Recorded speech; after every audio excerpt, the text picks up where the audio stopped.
Fala família Nação Verde, pra quem não me conhece, me chamo Sidney. Começou a ver se pensa uma coisa, família. Deixa seu like aqui no vídeo, deixando seu like, que motiva a continuar trazendo conteúdo sobre o nosso Verdão. E eu agradeço a todos vocês que sempre deixam o like. Família, vamos dar uma olhada com o rapaziada do canal Sport Market Makers. Lembrando que a descrição do vídeo que deixando os caras do canal deles que tá aqui na descrição do vídeo, pra quem quiser conferir depois que o vídeo acabar. Família, olha o que eles falam a respeito da força do Palmeiras, questão financeira, o faturamento que o Palmeiras tá quebrando recordes, a força que o Palmeiras tá vindo dos últimos anos. É bem interessante a análise deles, que eles vão falar a respeito do Verdão. Mas antes, família, quero trazer uma oportunidade aqui pra você. Você que tá precisando de dinheiro, tá precisando fazer uma reforma na tua casa, tá precisando comprar alguma coisa pra você, tá com alguma dívida atrasada. Resumindo, você que tá precisando de dinheiro, eu tenho uma solução pra você aqui. Vou te apresentar a empresa Dito, eles conseguem antecipar o seu FGTS. Os caras são profissionais, são de confiança. Vou deixar o link do WhatsApp deles aqui no primeiro comentário fixado, então não perca essa oportunidade, mas entre em contato com eles depois que o vídeo acabar e fala que vocês vieram aqui do canal Nação Verde e deixa essa moral pra gente. E agora, sem enrolação, vamos para o vídeo e no final eu vou deixar minha opinião. Bora lá. Como o apresentador é palmeirense, vamos começar pelo Palmeiras, talvez seja o time que tá um pouco mais azeitado, né, dentro e fora de campo. Bom, o Palmeiras aqui só em grandes números, né, teve uma receita bruta de 1 bilhão e 200 milhões de reais, né, dividido esse número, 440 milhões veio da venda de atletas e 767 milhões da receita recorrente, embora o Palmeiras esteja tentando transformar a venda de atletas em algo cada vez mais recorrente, né? No final ele terminou com um superávit de 198 milhões de reais, né? Lembrando que quando a gente fala de times de futebol, a gente fala sempre do saldo, né, de superávit ou déficit. E, bom, é uma gestão que conseguiu, embora apareça lá uma dívida, né, de 1,48 bilhão, é uma dívida que consegue estar muito bem equacionada em relação à receita que está gerando, né? Tá quase ali na relação 1 para 1, né? Mas a gente pode trazer mais alguns detalhes do Palmeiras, mas antes, sua visão aí sobre os números do Palmeiras, Pedrão. Cara, acho que a gente tem que conseguir separar bastante o joio do trigo aí, porque a gente falou bastante sobre Leila, né, nos 42 episódios anteriores e sobre todo o processo de turnaround do Palmeiras, né? O Patiello veio aqui, Trinas veio aqui, Sica veio aqui. E não à toa, de onde eles pegaram o Palmeiras junto com o Paulo Nobre lá em 2013, até onde a Leila está deixando o Palmeiras, né? Se não me engano, ela sai da presidência final de 27, ela tem mais 3 anos aí. É um Palmeiras completamente diferente, né? Lembrando que o Patiello, quando esteve aqui, falou que era um enfermo respirando por aparelhos quando eles chegaram lá em 2013. Sair de um cenário desse para um cenário em que você tem o segundo maior faturamento do país, com a quarta maior torcida do país, é extremamente relevante, né? Não é demérito nenhum falar isso, pelo contrário, né? O Palmeiras vem crescendo em torcida, vem crescendo na capacidade financeira, na capacidade competitiva, formação de atletas, enfim, todas as variáveis que você olha para um clube de futebol como negócio estão sendo muito bem cumpridas e validadas, né, pelo Palmeiras, desde o Paulo, depois o Maurício Gagliotti, agora com a Leila. E acho que o lado, se é que tem um lado negativo nisso, o Palmeiras está nesse resultado estrondoso aí de 1,2 bi de real de receita, dependendo muito da receita de venda de jogador, né? A gente sempre separa entre receita recorrente e não recorrente. Então, para quem tá ouvindo a gente aí, né, receita recorrente é aquilo que, né, sempre acontece, que o clube tem algum nível de controle maior em cima disso. Então, nesse caso, né, o direito de transmissão, que no caso do Palmeiras, né, olhar a colinha aqui, ano passado representaram 22% do total. Receitas comerciais, que aí entra patrocínio, entra licenciamento, que no caso do Palmeiras representaram 16% do total. E as receitas B2C, né, venda de ingresso, o programa de sócio-torcedor e venda de camisa, que no caso do Palmeiras foram outros 11%, além de outras receitas que envolvem ali clube social, no caso do Palmeiras, o Allianz Parque, enfim. Então, o Palmeiras teve ano passado, se somar isso com tudo que eu falei agora, 55% de receitas recorrentes versus 45% de receitas não recorrentes, que nesse caso são o quê? Venda de jogador, né? A transação do Hendrick contabilizada ano passado, Luiz Guilherme contabilizado ano passado, teve o Kevin, garoto da base, vendido lá pro Shakhtar da Ucrânia também, contabilizado ano passado. Uma parcela pequena do Estevão, contabilizado ano passado. A porrada ainda vai vir agora em 2025.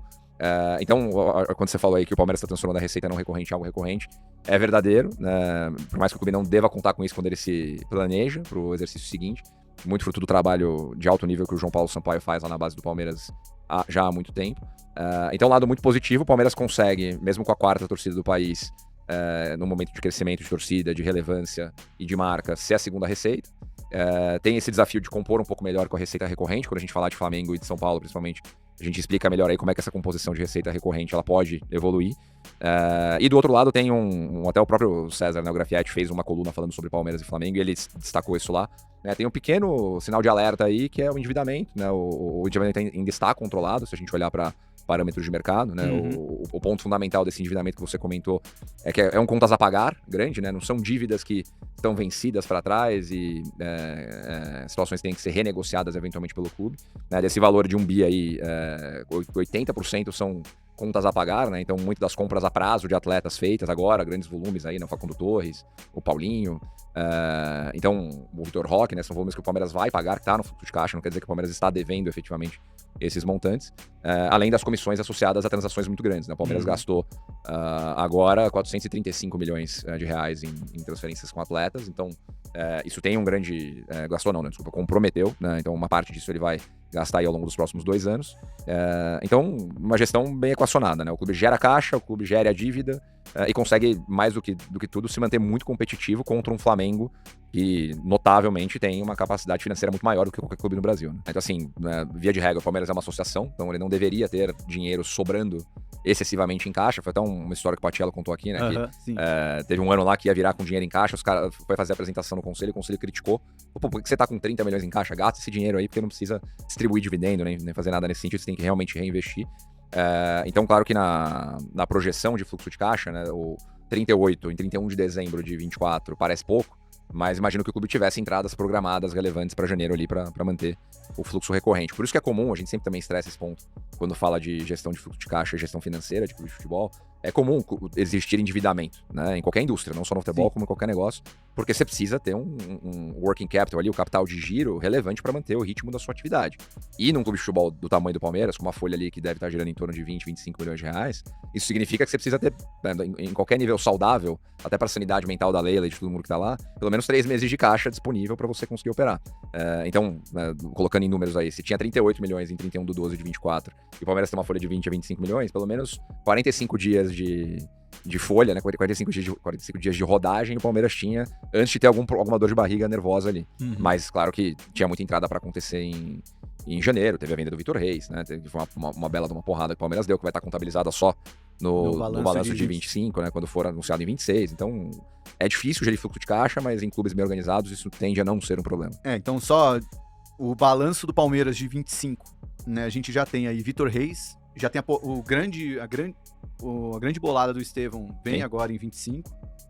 Então, só por esses dois números... Já tem um novo patrocinador, numa quantia maior, né, do que a própria Crefisa praticava, Sporting Bet pagando aí mais de 100 milhões de reais por ano. E tem aí uma certa opcionalidade aí que tem agora vai ter em junho o Mundial que pode eventualmente... acho que todos os times brasileiros devem entrar talvez com a mesma pretensão que a Croácia entra nas Copas do Mundo, mas a Croácia chegou numa final, né? Então, mesmo que... Mas pode também ter essa opcionalidade aí, Sim. né? Uma receita relevante, uma receita em dólar, né? Então, só de participar, os clubes já recebem 50 milhões de dólares e o campeão, se não me engano, a gente falou sobre isso aqui num dos episódios também, o campeão pode chegar a fazer 100 milhões de dólares, né? Então, e faz isso vezes 6 aí pra nossa moeda desvalorizada. Você já tem entre 250 e 500 milhões de reais pra entrar numa receita não recorrente num torneio que vai acontecer a cada 4 anos. Legal. Bom, então, se fosse fazer um rating final aí do resultado do Palmeiras, dá pra dizer que o resultado foi bom e com chance de continuar bom para os próximos anos. Com um resultado muito positivo que vem construindo em cima de outros anos com resultados positivos, né, de um 21, mesmo na pandemia, muito controlado e positivo, um 22, mesma coisa, 23 idem, e 24 com esse salto, né, muito esticado aí por conta da venda de atletas, mas um clube que é bem gerido. No fim, a gente tá falando de gestão, né, não dá passo maior que a perna. E mesmo esses 435 milhões que foram gastos agora, principalmente entre Vitor Roque, Facundo Torres e... Quem mais me fugiu? O Paulinho. O Paulinho, perdão. Entre esses três, isso tá dentro do orçamento, né? Não tem nenhuma loucura sendo feita aí para um clube que gera caixa como o Palmeiras gera. Lembrando que o EBITDA do Palmeiras ano passado também foi quase 500 milhões de reais. Então, as coisas estão conversando, né? Legal. Ver o que vocês acharam da nada, rapaziada, aí a respeito das finanças do Verdão.